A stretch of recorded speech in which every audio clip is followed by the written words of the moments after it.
All right, peace. How y'all feeling? How y'all feeling? Hey, Miss Karen. All right, interesting topic today. What they won't tell you about land investing. The ugly truth of land investing. We're gonna dive into that today. I'm gonna tell you everything. The good, the bad, the ugly. Everything to inform you. So you'll know even if you think that you want to step inside of this industry. Let's start off with clearly, let's start off with the good, right? We all like good. Everybody can handle good. How I move through my life is I look at both.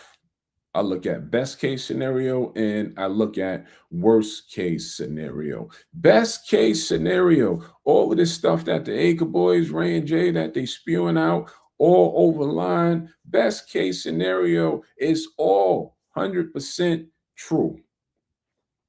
And it works for you that way. And it plays out exactly how you envisioned it in your mind. That's best case scenario, right?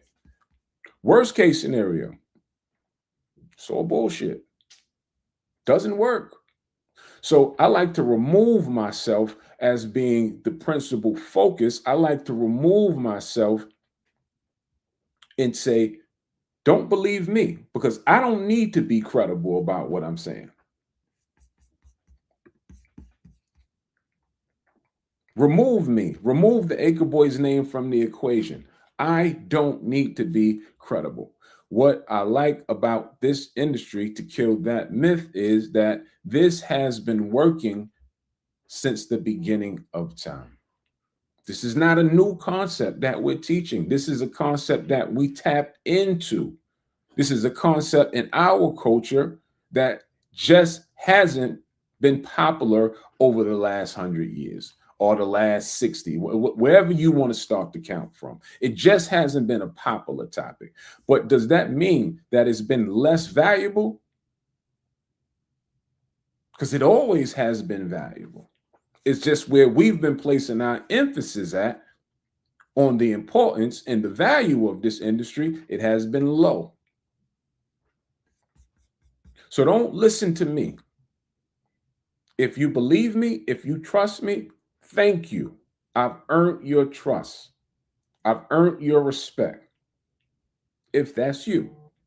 For the naysayers, if you're new or you're just finding the Acre Boys, you don't have to believe me. This is credible enough to stand on its own. You have plenty search engines in 2025, 2026. Google it yourself, chat GPT it, do whatever you need to do and see how valuable the land business is. I'll tell you how valuable it is. You're interacting with it right now. You're standing on it, or you're sitting on it, a home is on it, a business is on it, you're driving on it. You're just unconscious of it. By the way, comment that word acres. I do have to plug. Comment the word acres to be a member of our new community, our brand new community. And it is called Acres, the new community. And inside of that community, it is exciting, right? We carefully curated this community. We give away free courses. We'll be giving away free courses in that community once a month, a free course. I want to pause there because this was on my mind. I'm gonna do a personal video for entitled "Why Free Isn't Worth It," because people hear the word free and they get excited. And I want you to change your mind frame on the word free. Nothing's free. There's always something that come with it. Even if it is free, and if you get excited by free, you're just training yourself and training your subconscious mind and your frequency to move off of that.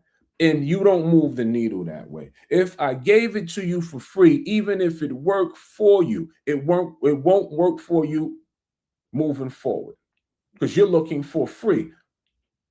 Only thing that works is effort, commitment, consistency. That is the only thing that works. I can give you $1,000 for free. But what happened? You just became $1,000 richer. You went somewhere and you spent it.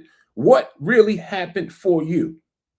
Now you're conditioned to look for free.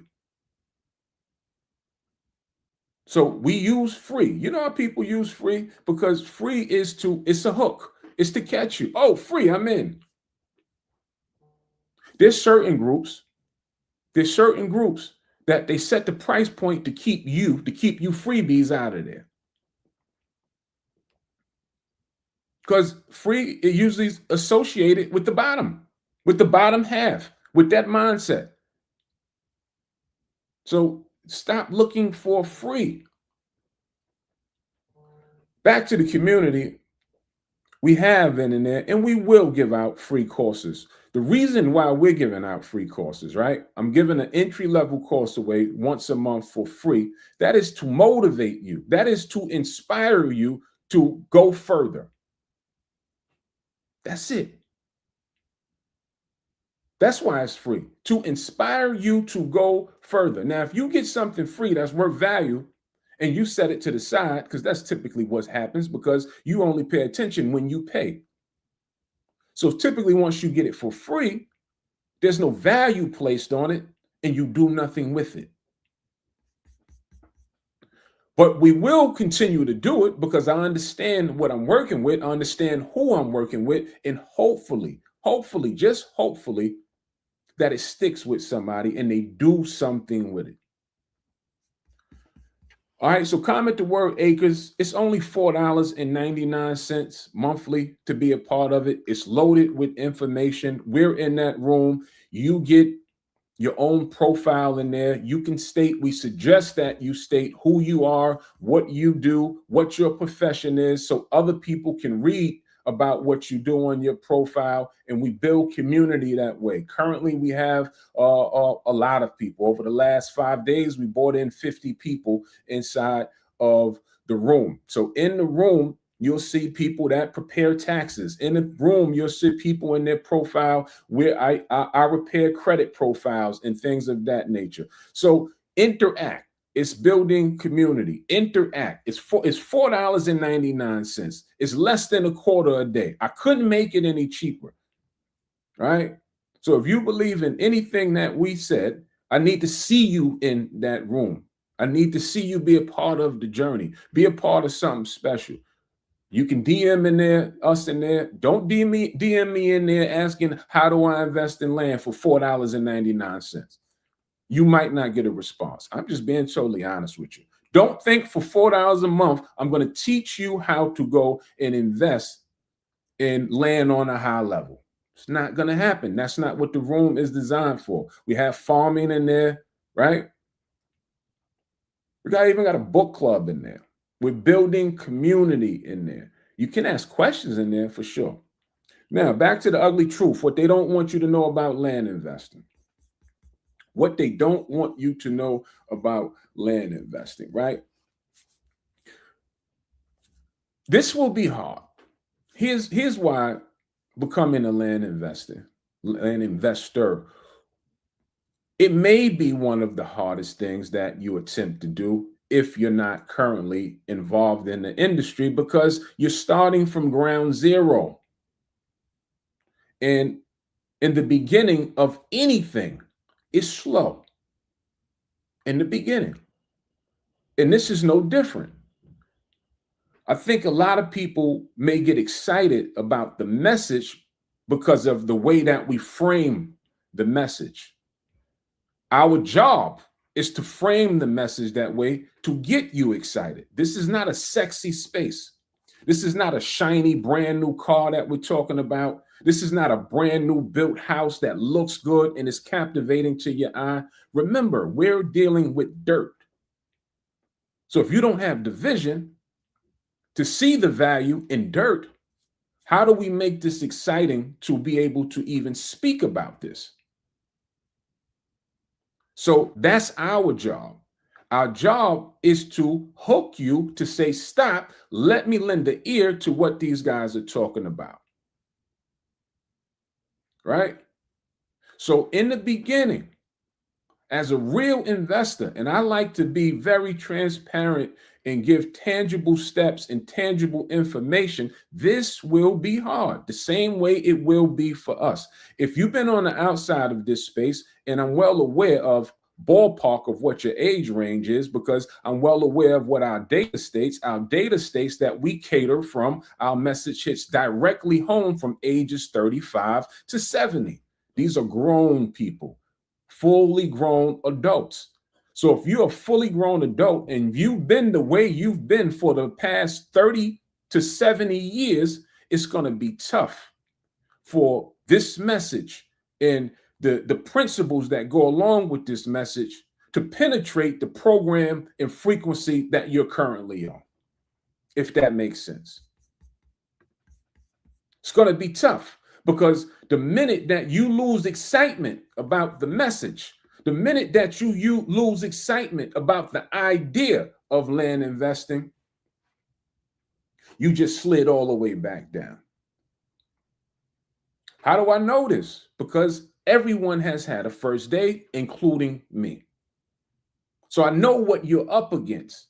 The minute you go speak about, I heard about the Acre Boys, I'm thinking about joining their program, and you go speak about it to someone that hasn't heard about the Acre Boys or unfamiliar with the space, they won't have the same excitement.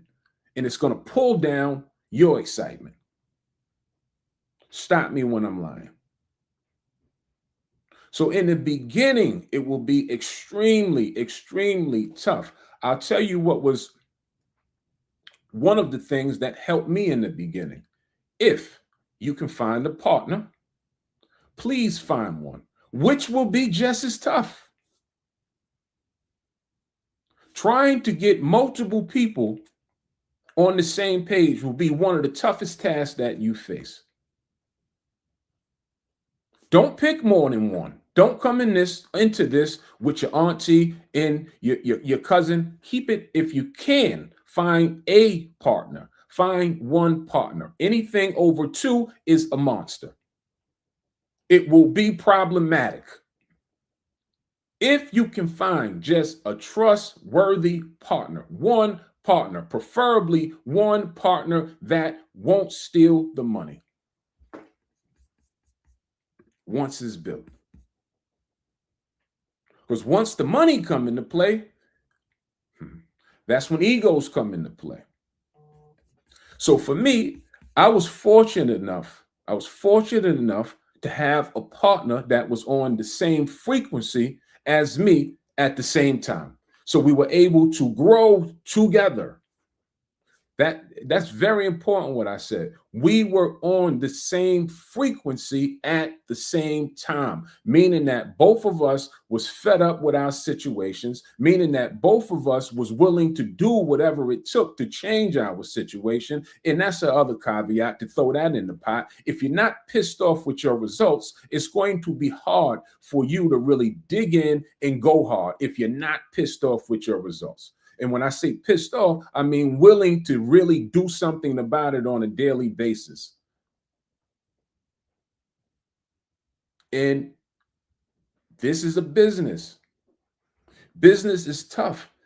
I put a post up today, and the post read, I'll read it to you verbatim because I thought about my caption, what I put on the post. In the post, I said,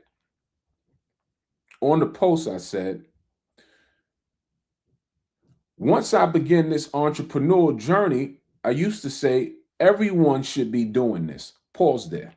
I did. I was so excited as a brand new entrepreneur. I was, gung-ho. We started seeing a little bit of money coming out the gate. I was so excited. I was seeing more than I was seeing on my 9-to-5 job. And I would tell my partner, I would say, I don't understand why everybody's going to work when you should become an entrepreneur and da-da-da. Now, I don't think that anymore. This is not for everybody. Everybody is not meant to be an entrepreneur. That's just the cold hard facts. Everybody won't survive in this space as an entrepreneur because, as with anything, there's ebbs and flows. There's ups, there's downs. The beginning of one mountain or the end of one mountain is the beginning of another. And mentally, you have to have your head on tight. Every day won't be a win. There will be losses in this, right? Losses make bosses. They don't feel good going through it. It doesn't feel good. This will be one large emotional roller coaster. And I've noticed that people, they've conditioned themselves to take the ride of the 9 to 5. So you're conditioned to think that I can or I must, regardless of what comes at me on that journey, I can't fold. So all we did, because me, myself personally, I've never believed totally in that concept. I've never believed in the retirement or letting someone else retire me. That's just me. And I used to think that everyone else probably think the way I do, but you don't, or they don't. I don't know who's on the other end of the call, but I've come to find out that most people don't. Most people don't think like that. So most people are not looking to lead. They're looking to be led. I'm looking to lead. Me, myself. I'll finish the quote of what I wrote. And the other thing it says, now I understand this isn't for those who aren't willing to take risks. This isn't for those who aren't willing to bet it all on themselves. Are you a risk taker? Or are you playing it safe? So my mother, who I love dearly, when I was a teenager, I used to always wonder about the stock market. I used to always wonder about, so you're going to be a product of the environment, right? I used to always wonder about real estate and wanted to invest in it. I just had no clue about it. And I got a little older, like 16. I would always say, Mom, we should go buy that house and renovate it and yada, yada, yada. And her response to me at the time was, boy, you're a risk taker. I'm just not. I'm just not a risk taker. I have to play it safe. I'm the total opposite. I'm a bet it all on me. I'm a risk taker. I don't want to play it safe. I noticed that the people that have nothing to lose are willing to risk it all. The people that have nothing to lose is not willing to risk anything. The people that have everything to lose, they'll risk it all.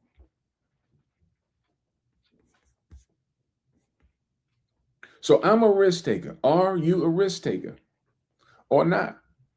Educated risk taker. I'm not just out here just investing in anything and putting my time and energy in anything. And that's why we chose the land business in this industry, because this has proven that if you take the right steps, the necessary steps to be successful, this has proven over time to work. If it has worked the past 100 years, the past 150 years, for all the elite, for all the wealthy, for all of these other families, and when you dig into those families, into their portfolios, you'll see that they all have invested in land. So if it has worked for them, then that says to me, that's a great decision. That's a great educated decision to go down that avenue. And if I just implement those steps, I could be the next one. That's why we chose that. All right, ugly truth about land investing. Comment the word acres to join my private community. We have extended conversations like this inside of that community, plus other things. The ugly truth about land investing. What's your roadmap? Great, big decision. What is your roadmap as a land investor? What route are you going to generate income as a land investor? What is your route? Is that tax deeds, right? If you're going the tax deed route, I suggest as a new investor, if you're new to this space, start there. Why do I suggest starting there? Because you can get involved for entry-level prices.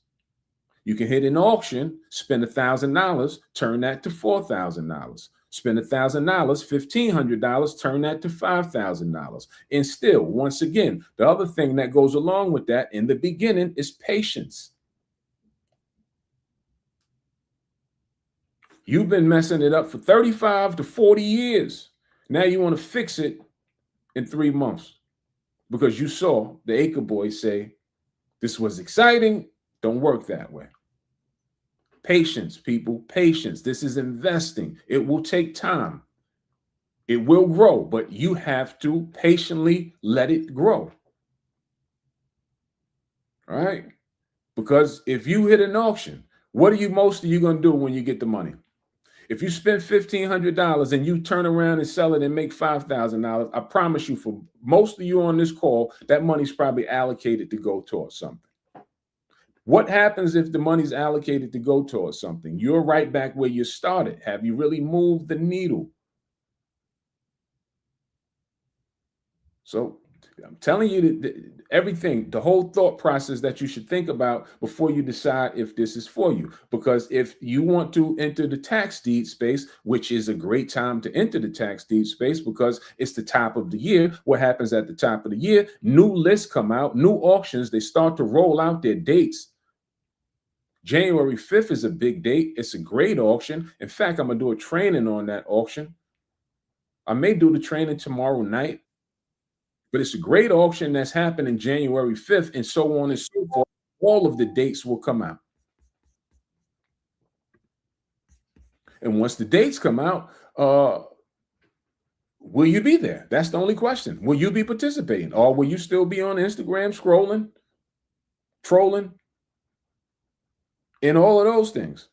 Like, it's time to stop playing. Like, we all grown.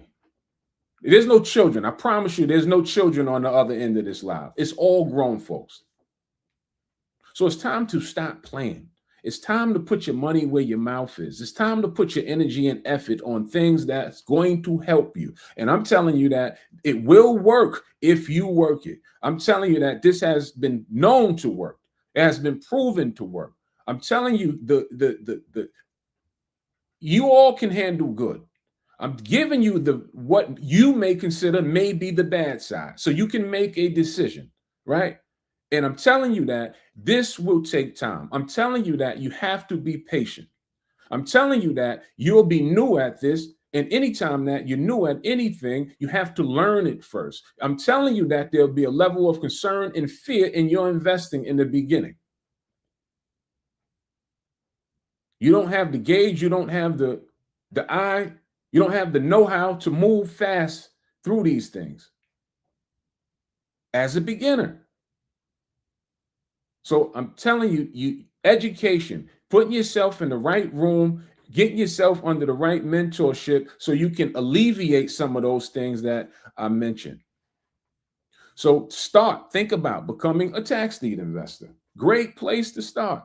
Inside of our community, you don't have to come in and get a brain because we've kind of laid those things out for you. This is how you look at it. This is how you invest in it. This is where you go. That's the importance of the mentorship. I found the places for you. That auction that I was speaking about January 5th, I give that link to you for you to go hit the link, look at the list. All right. Next. Will you be investing in on-market deals or off-market deals? What's the difference between an on-market land deal and an off-market land deal? On-market means that it's on a retail site. A lot of people go shopping on retail sites looking for deals. And can you land deals on a retail site? What's a retail site? Lands of America, Zillow, Land Century. There's a bunch of them that you can probably Google search and find, but don't expect to just go and find deals there. I'll tell you the game if you want to go that route to see if you can find deals there, right? I'll give it to you now. You can write it down. If you want to shop on market and look for deals, target sellers that has had their properties listed for a year or more. Then you can contact those people and hit them with a lower offer, a significantly lower offer.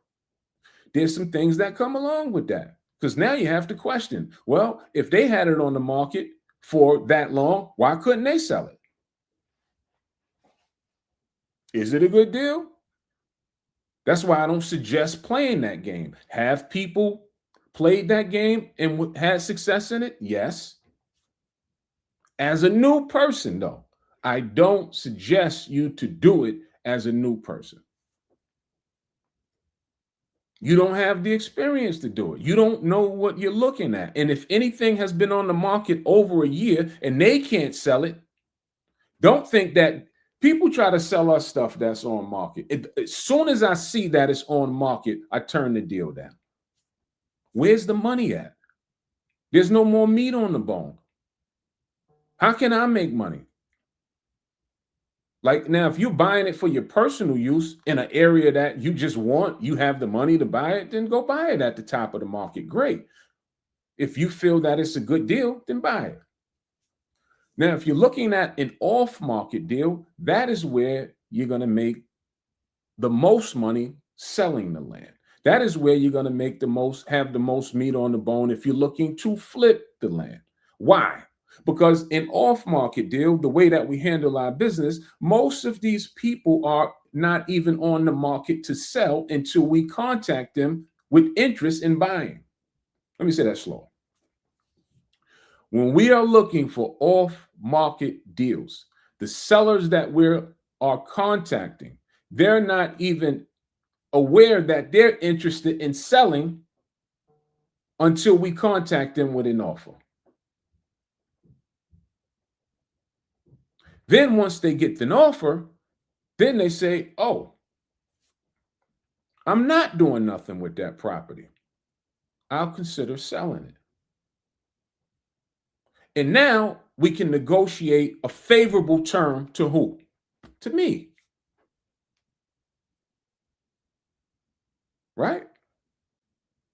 So what's your game plan? On market, off market? What kind of land investor do you want to be? Do you exclusively want to be a tax deed investor? We did tax deed investing for 3 years. 3 years.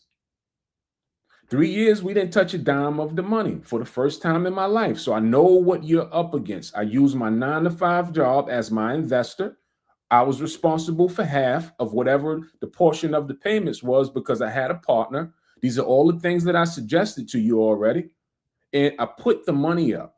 I didn't touch it for 3 years. That's the patience part that I told you that you need to have. This is investing. You screwed it up for 30, 40 plus years. Now you want to fix it in 6, 7 months.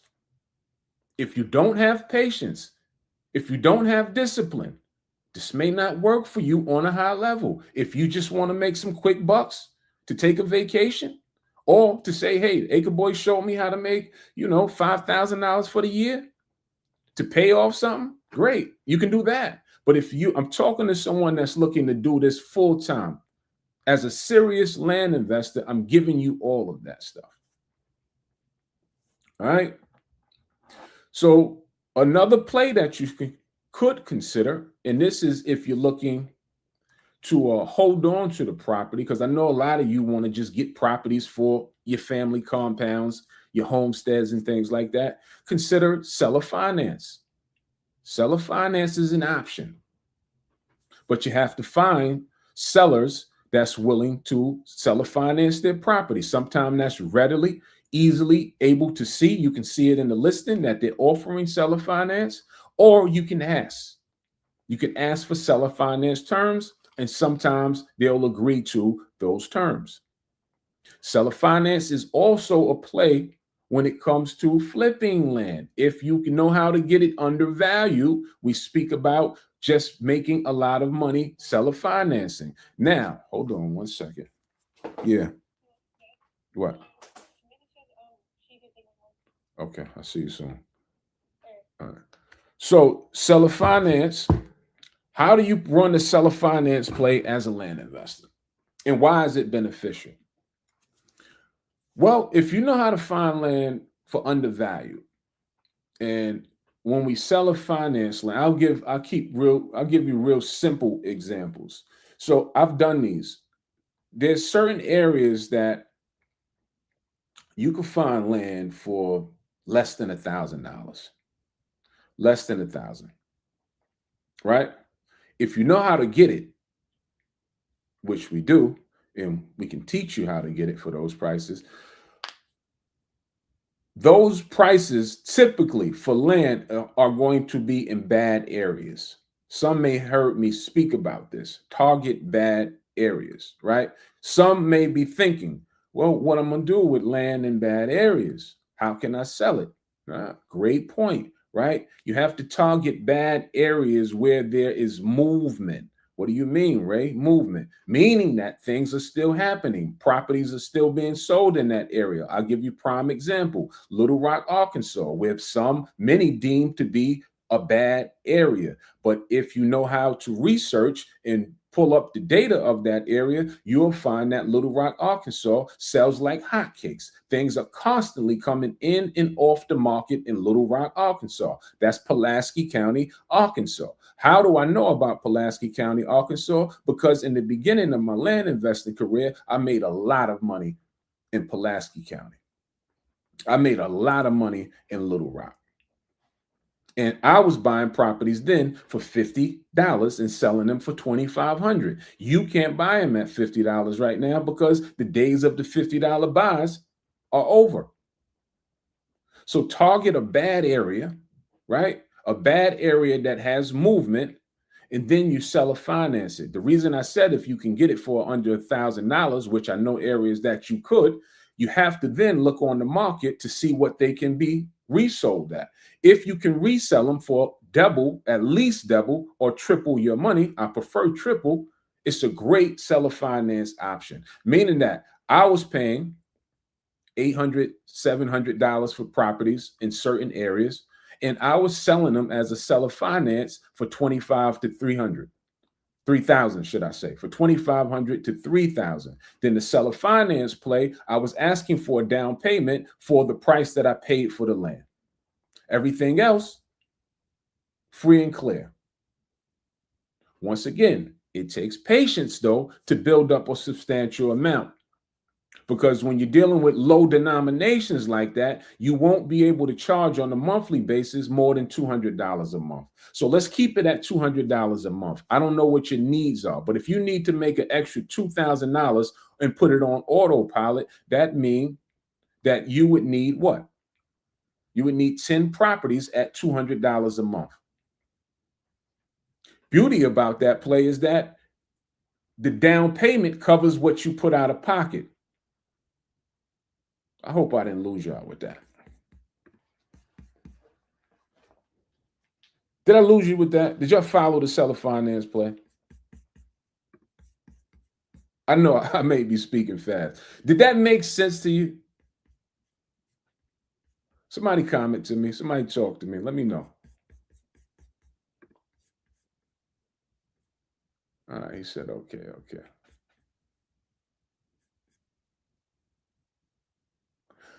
I see my man say he do concrete work. Join our community, brother. Come inside of the community and put that in there.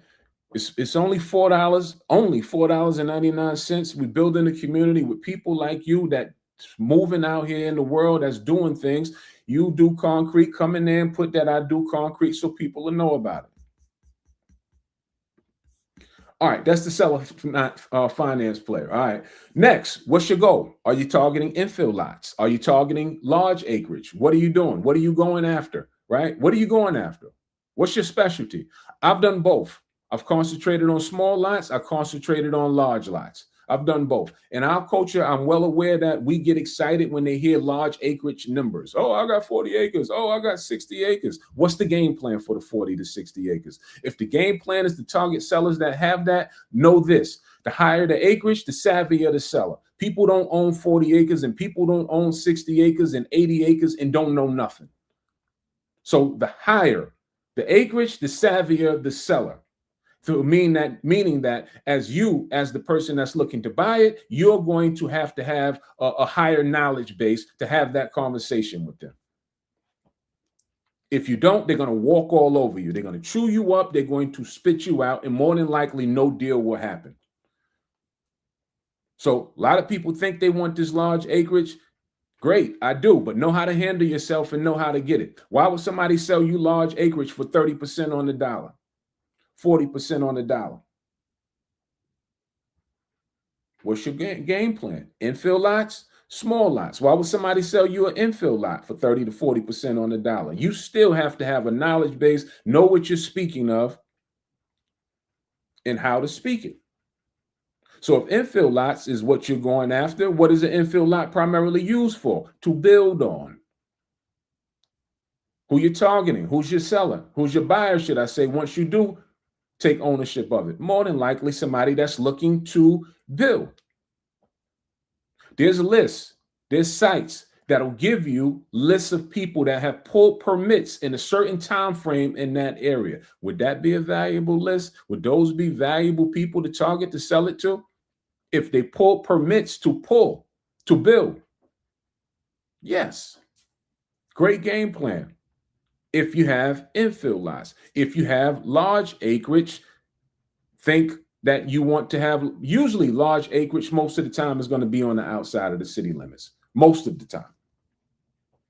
And when it's outside of the city limits, there's no zoning, there's no restriction. And our culture, I don't know why we frown on mobile homes, but mobile home property sell really well. It's one of our highest selling properties that we've come in contact with is mobile home properties. Properties that people can do whatever they want to do. Properties that there's no restrictions, whether you want to use it for recreational, whether they want to put a small cabin or a mobile home. Those sell really, really well. Just giving you things to think about. Giving you ideas to think about. Right? And if you want to be just overall, do what the Acre Boys do and just be a land flipper and flip land, do all of the above. I'll flip anything if the number makes sense. Large acreage, small acreage, infill lot, tax deed property. Long as the numbers is there, I don't care which kind of property it is if we're just exclusively flipping land for profit. All of that I said, just know that this is still investing, and investing takes time. Investing takes smarts. So if you are in a rush to change your circumstance, could happen, may not happen. Be prepared for the long haul is what I'm saying. I've had an investor that made $100,000 in 1 month. Could $100,000 do something for you? Or do you need to continue to keep going? For me, I'm in it for the long haul. So if I made $100,000 in 1 month, or if I made $5,000 in 1 month, I'm in it for the long haul. I've had some investors that made $0 in the first few months. Telling you everything, the good, the bad, the ugly. More importantly, you can do it. More importantly, you can do it. You're looking at a guy that I don't have a college degree. There's no special education behind me. I didn't go to Harvard to learn this. I'm just a guy that took some information, executed on it, implemented, and stayed with it, stayed consistent, got disciplined about finances, on what to do with finances and how to move with it. That's it. And I stayed. Here you are. 8 years later, we're in a teaching capacity now, and things are going great. I'm a guy that continues to believe in himself. I'm a guy that continues to push myself even when I don't feel like it. Keep that same excitement, keep that same energy, even when you don't feel like doing what you said that you were going to do. So if I can do it, you absolutely can do it. All right, grown people, let's do some things. Comment the word acres, jump inside of the private community to keep the conversation going. All right. Once you know better, you'll do better. Consider mentorship because you'll need it, especially if you know you don't know. Or you can fool with YouTube and ChatGPT and take the long route. We can condense that 8-month time frame of learning for you to learn one thing down. We can condense that into potentially 8 days. So get some mentorship, get you a clear pass to skip the line to get to where you're trying to get in your land investing endeavors. no matter the cost. And let's work. It's 2026 that we're heading into. A lot of good things and new things are coming down the pipe. How often do people pay taxes? Once a what? Once a year. So what happens when people are paying taxes? There'll be X amount of people that default on paying their taxes. That's when you can come in and scoop those properties up for pennies on the dollar and make yourself some good entry level money. All right, comment the word acres. I know we said a lot on this call, but it was worth it. I hope it helps somebody.